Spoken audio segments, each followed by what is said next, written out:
Hello મિત્રો, શેરબજારની વાતોમાં મિત્રો, અદાણી ગ્રુપ આપણો ગુજરાતની કંપનીઓ, અદાણીની 7 કંપનીઓ અને બાકીની પેટા કંપનીઓ અંબુજા સિમેન્ટ એ બધી અદાણીના શેરમાં નજર રાખીને બેઠા છે 7 બ્રોકરેજ હાઉસો. અદાણીની આ કંપની કે અદાણી પોર્ટ ઉપર 7 બ્રોકરેજ હાઉસો બુલિશ છે. અદાણી ગ્રુપના શેરોએ રોકાણકારોને શાનદાર રિટર્ન આપ્યું છે મિત્રો. અને અદાણી ગ્રુપના સારા શેર અદાણી પોર્ટનો સમાવેશ થાય છે. અદાણી ગ્રુપના જે સારા શેરો છે એમાં અદાણી પોર્ટ અને અદાણી ગ્રીન પહેલા નંબરમાં આવે એવા શેરો છે. હિલ્ડનબર્ગના રિપોર્ટ પછી અદાણી ગ્રુપના શેરોમાં ઘટાડો થયો હતો, પરંતુ બીજી કંપનીઓ કરતાં અદાણી પોર્ટમાં ઘટાડો ખૂબ ઓછો હતો અને એક ઝડપી રિકવર થઈ ગયો હતો મિત્રો. 2008ની મંદી પછી કંપનીએ 980% રિટર્ન આપ્યું છે. અદાણી પોર્ટ 20 વખત ડિવિડન્ડ આપી રહેલી છે. કંપની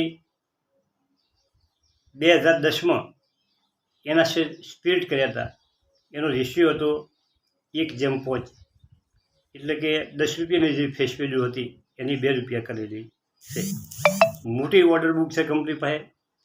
કંપનીની મુદ્રા પોર્ટમાં શાનદાર કમાણી છે. હજુ પણ આ બ્રોકરેજ હાઉસની તેજીની આશા છે. બ્રોકરેજ હાઉસમાં Motilal Oswal, HSBC, Morgan Stanley, CLSA અને GM ફાઇનાન્સ ને આશા છે કે આવનારા સમયમાં અદાણી પોર્ટનો શેર મોટા ભાગના બ્રોકરેજોએ 1550નો ટાર્ગેટ આપેલો છે અને એ ટાર્ગેટ આપેલો. મોતીલાલ ઓસવાલે ખરીદીની સલાહ આપી છે અને 1470નો ટાર્ગેટ આપેલો છે મિત્રો. 1329.55 ઉપર ચાલે છે. આજ થોડોક એમાં ઘટાડો પણ છે. 1 મહિનામાં 7%, 6 મહિનામાં 50%, 1 વર્ષમાં 90%, 5 વર્ષમાં 262% કંપનીએ રિટર્ન આપ્યું છે મિત્રો. અને 52 વીક લો 571 છે આ, અને 52 વીક હાઈ 1356 રૂપિયા છે. આવી કંપનીઓ તમે રડારમાં રાખી શકો. આ દમદાર કંપની છે અદાણી પોર્ટ. તમે મુદ્રા પોર્ટ ઉપર જો નજર કરી હોય તો અદાણીનું કામ જોરદાર ચાલી રહ્યું છે. અને બીજું કે અદાણી ગ્રીન એનર્જી, ગ્રીન એનર્જીના જે શેરો છે એમાં ફર્સ્ટ નંબર અદાણી ગ્રીનનો આવે. અને અદાણી ગ્રીનનું કામ તમારે જોવું હોય તો તમે કચ્છમાં જ્યાં અદાણીની સોલર પેનલ લગાવેલી છે, અદાણીની પવન ચોકીઓ લગાવેલી છે, અદાણીની જે મોટી મોટી લાઈનો ઇલેક્ટ્રિક લાઈનો નાખેલી છે એ જુઓ તો તમને ખ્યાલ આવે કે કેટલું કામ થઈ ગયું છે મિત્રો. અને ભવિષ્યમાં ભલે ચડ ઉતર આવે, પરંતુ આ કંપનીઓ સારી કંપનીઓ છે બરાબર. અદાણીના શેરો ઉપર ચર્ચા કરવી એ બહુ કાઠું છે, કેમ કે એક વખત એની ઉમેદ ઉપર બહુ મોટો ધક્કો લાગેલો અને ઉપરથી શેર વેચીને ઘણા લોકો નીકળી ગયા, નુકસાન ખાઈને પણ વેચીને નીકળી ગયા. અને જેને ધીરજ રાખી, જેને અદાણી અને મોદી ઉપર જેને વિશ્વાસ હતો, તેવા લોકોને વળી પાછું પ્રોફિટમાં એના શેરો આવી ગયા છે. તો શેરબજારમાં આવું હોય છે. શેરબજારમાં ગભરાટ ફેલાય છે ત્યારે નાના રોકાણકારો ધીરજ રાખી શકતા નથી અને બજારમાંથી નુકસાન કરી અને શેર વેચી અને નીકળવા લાગે છે. પરંતુ શેરબજારમાં ટકવું બહુ કાઠું છે અને એમાં લાંબા ગાળે ટકવું એ અતિ કાઠું છે. તમારી મૂડી તમે 10-15 વર્ષ શેરબજારમાં રાખો અને છતાં ઘણા માણસોને રિટર્ન નથી મળતું, નેગેટિવ રિટર્ન હોય છે. એવી કંપનીમાં ઘણા લોકોના પૈસા સલવાઈ જાય છે, ત્યારે લોકો શેરબજારથી હતાશ થાય છે. પરંતુ સારી કંપનીઓ જો તમે પસંદ કર્યું હોય, સારી કંપનીઓમાં રોકાણ કર્યું હોય,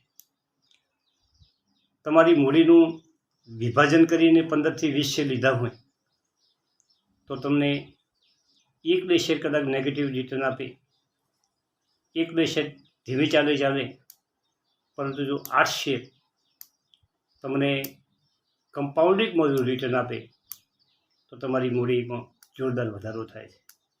મિત્રો, તો શેર બજારમાં જે સમજણ છે એના આધારે વાત કરું તો ધીરજ જોવે, શેરની પસંદગી સારી રીતે કરવી જોઈએ અને શેર એકઠા કરવા માટે તમારે ધીરજ રાખીને થોડા લેવા જોઈએ.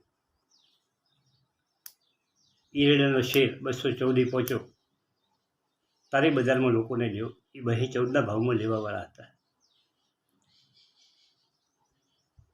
અને આજે ઘટાડામાં 140 નેચર જો છે તો લેવાની જીગર નથી થતી.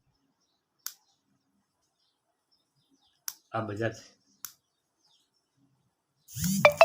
બજારની હવા જોઈ અને આપણો માણસ ડગી જાય છે.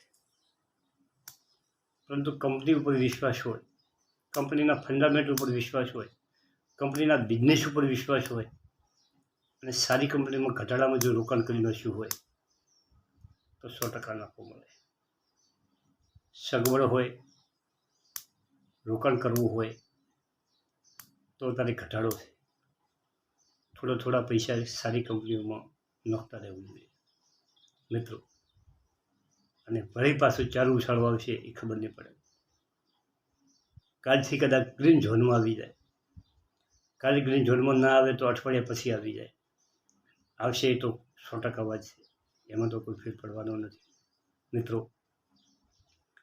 શેર બજારમાં પૈસા કમાવા એ સરળ છે એટલા કઠિન પડશે મિત્રો.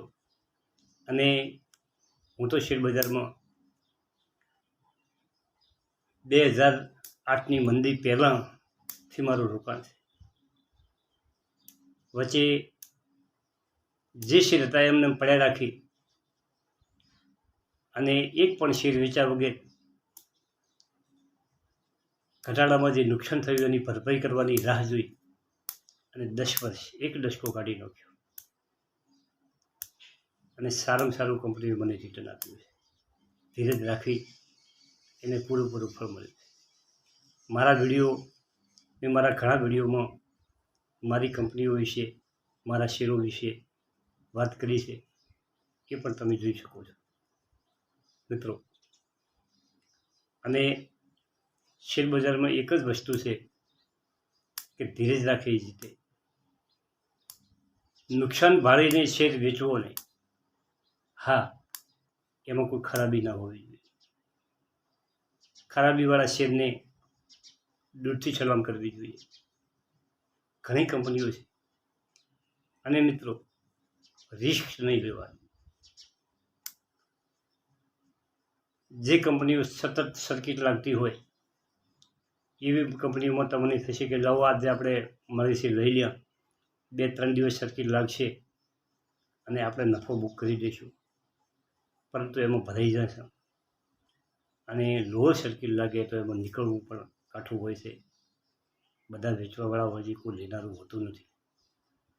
તમારો શેર અઠવાડિયા 10 દિવસ સુધી વેચાતો નથી અને એમાં નુકસાન થાય છે. થેન્ક યુ, આભાર.